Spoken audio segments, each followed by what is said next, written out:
Russell starts to get into sort of the foundations of what's generally considered the traditional schools of thought in philosophy, from the rationalists and the empiricists. And your empiricists basically believed in matter. Your rationalists basically believed in mind, and a combination of these would be a dualist who believed in mind and matter, which is what we would be as Christians.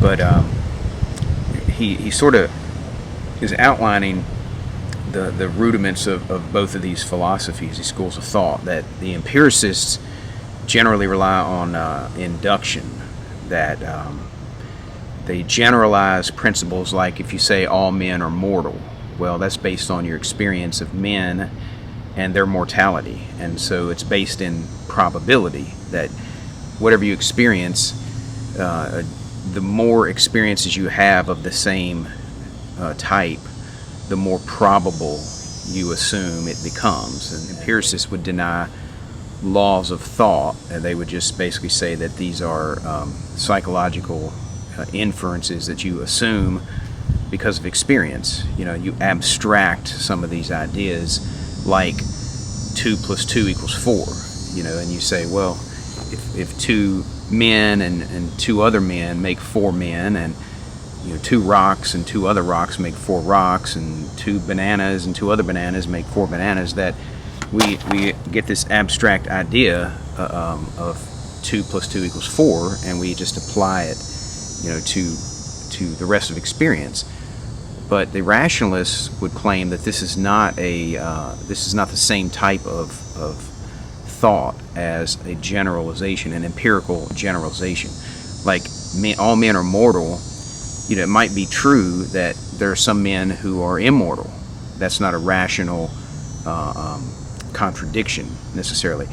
But it would be a contradiction to say 2 + 2 = 5 or 2 + 2 = 3, because you would contradict your meaning of 2, and so you start to experience laws of thought, like the law of contradiction. And one of the things about the law of contradiction is it's a non-physical law, like it's an idea, and that all of reality conforms to it. One of the things that philosophers have used to prove, for example, the law of contradiction, is that if you deny the law of contradiction, then you assume it in the denial. Like you say, I deny the law of contradiction based on X number of reasons, and then you say, well, the reasoning is true and the law is not, which is exactly what the law would state, that it can't both be true and false at the same time. So it's an axiom, it's self-evident, and so you can't escape it. And so Russell starts to explain how the rationalist school arose around these ideas of universal laws of thought that are only apprehended mentally, that you don't experience them in the material world. And this sort of is the difference between Plato and Aristotle. Plato held to these ideas that existed in this heavenly realm, this external, objective, heavenly realm of perfection, where Aristotle would say that the universals are found in the particular examples. Rockness or triangularity is found in individual triangles or individual rocks, but they would abstract ideas about triangularity from a bunch of triangles. But mathematicians in general, they would call mathematical objects such as circles, shapes, equations, that these are not these are objective, and they're conceptual, meaning you apprehend them with a mind. They don't exist in the physical world, and so they're called mathematical objects, and they're discovered. They're not invented.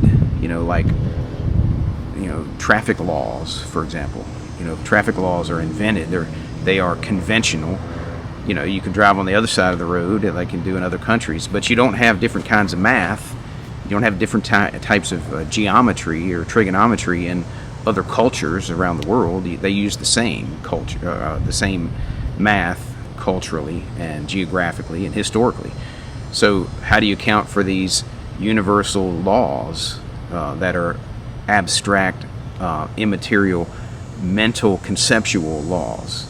You would, as a Christian, it makes sense because we have universal mind of God that imposes his laws upon his creation. So one of the interesting things Russell said, and I'll put the quote up here for you to read, but he said the name laws of thought, and he's referring to, just for example, one of the laws of logic he points out is that anything that is implied by a true proposition is true. And this is, you can determine the truthfulness of it by just thinking about it, and laws of thought are that way. They're axiomatic, meaning they're self-evident. And three of the traditional ones he mentions are law of identity, law of contradiction, and law of excluded middle, that are generally called laws of thought or laws of logic, that they're self-evident.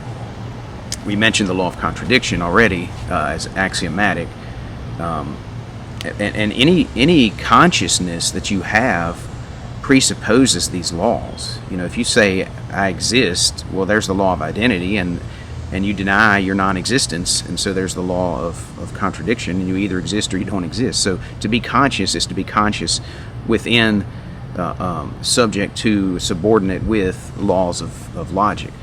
And so your existence depends upon it. But Russell points out here that he said the name laws of thought is also misleading, for what is important is not the fact that we think in accordance with these laws, but the fact that things behave in accordance with them. In other words, the fact that when we think in accordance with them, we think truly. So when you think rationally, then you're thinking truly, which we would say you're thinking God's thoughts after him. You are thinking what God thinks about the situation, about the real world, the material world. And so these principles began to arise that Russell enumerates, and it's actually helpful when you start to go through these general principles, that it helps you to be more clear in your thinking. When you're thinking of an empirical generalization like all men are mortal, or all swans are white, all crows are black, that's an empirical generalization.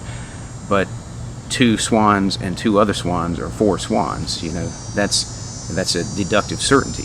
And that sort of begins to illustrate the difference between inductive reasoning and deductive reasoning. Like inductive reasoning can only lead to probability, greater or lesser degrees of probability, where deductive thinking leads to absolute certainty. And so the problem of philosophy is like, how can we think in terms of certainty, absolute certainty? How is that possible? And so where do these laws exist if they don't exist, if they exist independent of our minds? And so you start to see the issues that philosophers have to explain, have to account for, and that's where the Christian faith can come in and show that these are not problems for the Christian faith, that the Christian faith actually provides coherent reasoning for how we can think in terms of universal laws, because we've been made in the image of God, and that his whole creation is subject to these laws, and so we can operate in his world. And so again, it's not a problem for Christians, but these are the problems of philosophy that all worldviews must explain, must give an account for.